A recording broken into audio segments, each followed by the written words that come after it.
Good morning. This is the Stronger Sentences webinar, and this is coming from the Scribe Writing Center at Covenant Theological Seminary.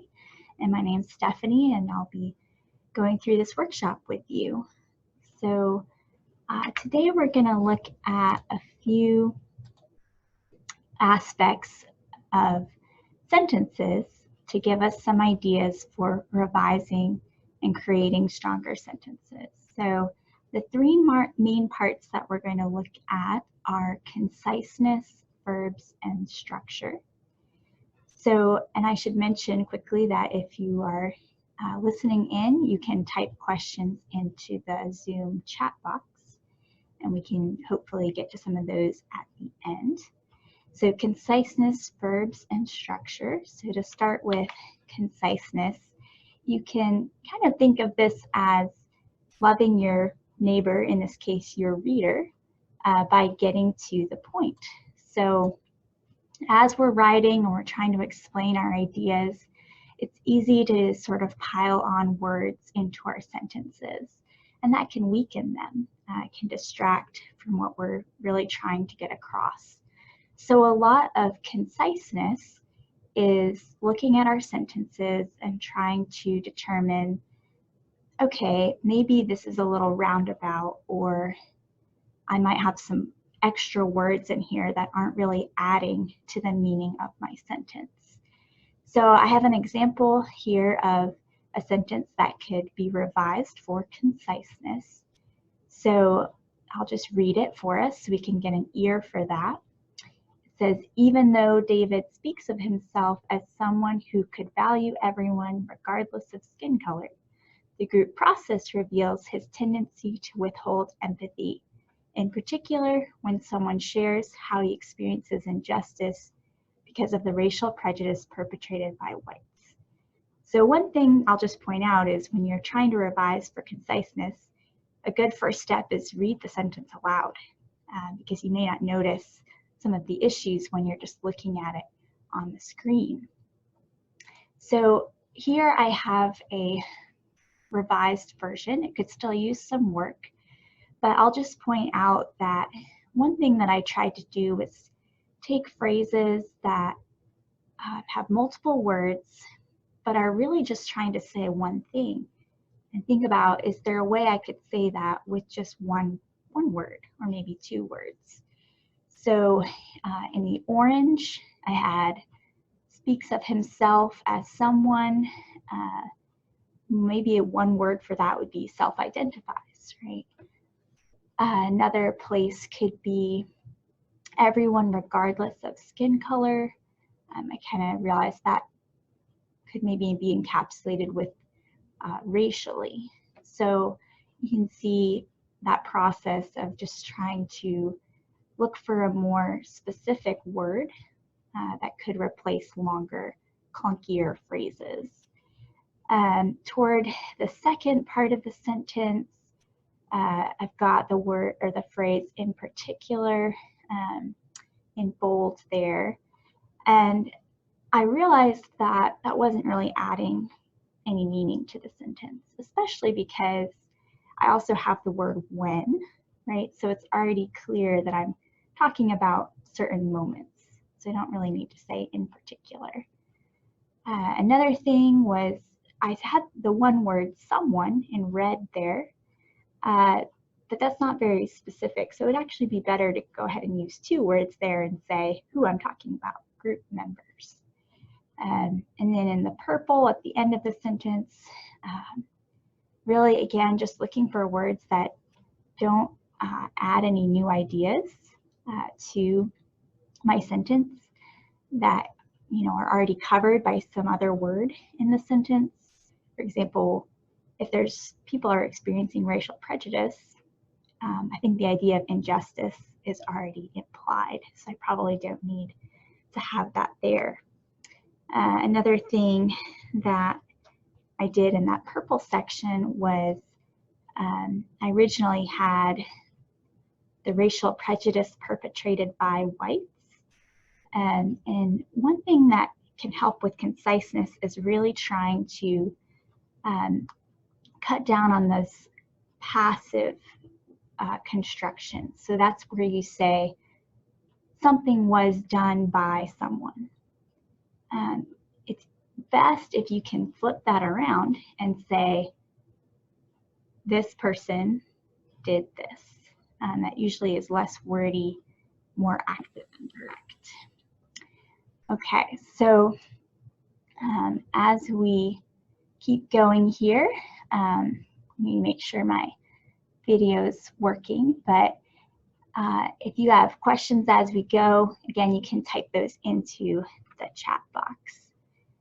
So the good news is, a lot of conciseness is just listening to your sentences, but there are some quick tips that you can hold on to kind of cut down on that wordiness that can creep into our sentences. So these are just a handful of phrases or clauses that you can usually cut down. So one is the fact that. You can just start your sentence with whatever the fact is. You don't need to say the fact that. You can replace he is a man who with simply he or she. And you can avoid the construction, this is a blank that. So instead of saying this is a subject that angers many people, you can just say this subject angers many people. Another issue that we run into when we're trying to write more concisely is using modifiers. So when we talk about modifiers, we just mean words like adjectives or adverbs that we use to add description to our sentences. But often these can get in the way of writing concise sentences. So we want to use them sparingly. So in the sentence I have here, it says, the young fawn ran quickly across the big open space. So there are a few modifiers in this sentence. We have the word young to describe the fawn. We have the word quickly to describe ran, that's an adverb, quickly. And then we have big and open as adjectives to describe space.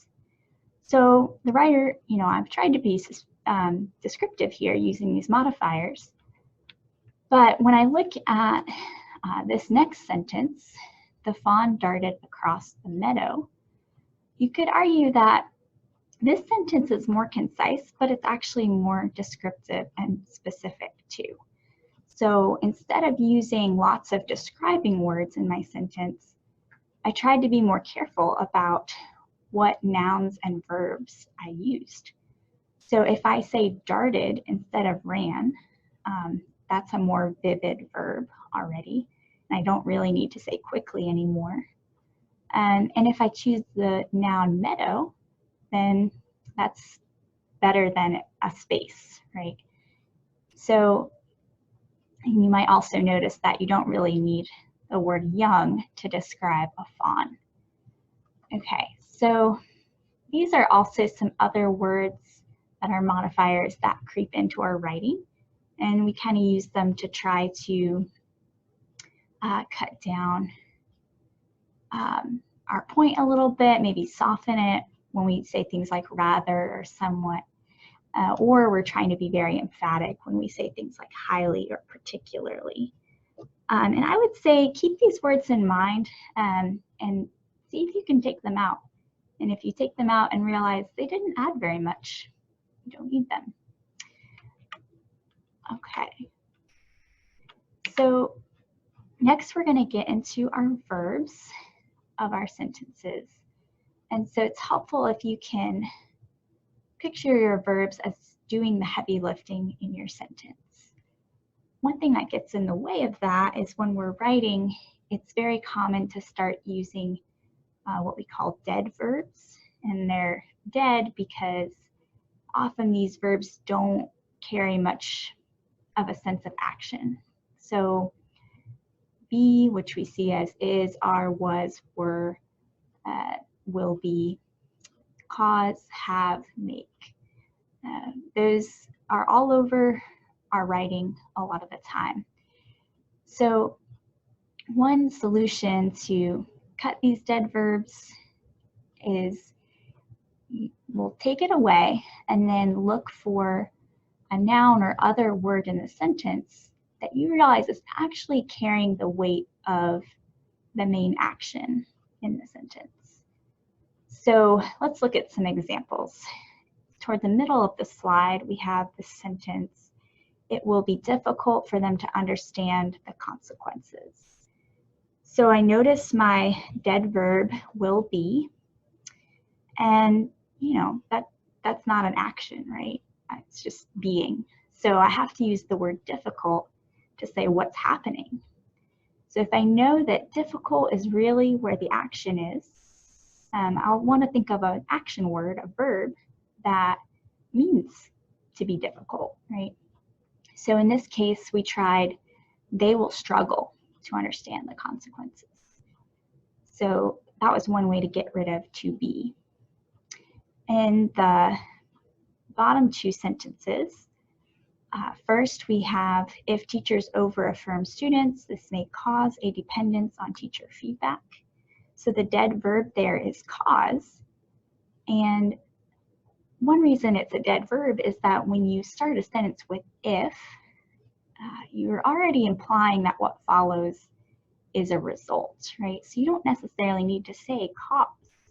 And it turns out that the action is really in the word dependence. That's what the students are going to do. So I'm going to take that word and use the verb depend and have the students do that. Students may depend on teacher feedback. I have a couple more examples of dealing with dead verbs here. And I'm not going to go over them right now, but you can access this video and check them out if you want more time with them. So the last aspect of our sentences that we're going to talk about is the structure. So one thing that you may notice is that you're going to have sentences of different lengths within your paragraph, and that's a good thing. So when you are constructing a longer sentence, kind of putting ideas together, you'll want to make sure that you choose a good way to connect those parts of the sentence. And so what you want to watch out for is, did I choose a word that shows how these parts relate to each other? So in this sentence, we have, "We considered his viewpoint and we decided to lengthen the event time." So I've put together two ideas with "and," which is grammatically correct. But I'm realizing that the word "and" doesn't really tell me much in this case about how these two ideas go together. So we could compare that with maybe saying, "After we considered his viewpoint, we decided to lengthen the event time." So you notice that using the word "after" to join the two parts of the sentence shows that there's a sequential relationship. One comes before the other. And there's also a sense of maybe cause and effect that comes through. And then appropriately, when you're structuring your sentence, you can try to end with a point. So this is our last point here, end with the point. So I love this quote from Strunk and White's Elements of Style book. It says, "The proper place in the sentence for the word or group of words that the writer desires to make prominent is usually the end." So they've structured their sentence so that the idea of the end, which is what they're trying to emphasize, actually is at the end. And I think this may be especially helpful when you are writing a sentence that introduces new information that you want to highlight, or perhaps when you are concluding something or summarizing, maybe at the end of a paragraph. So those are our three aspects of revising for stronger sentences for today. And so this video will be available on the Covenant Seminary Library YouTube channel. And thanks for joining Scribe Writing Center today.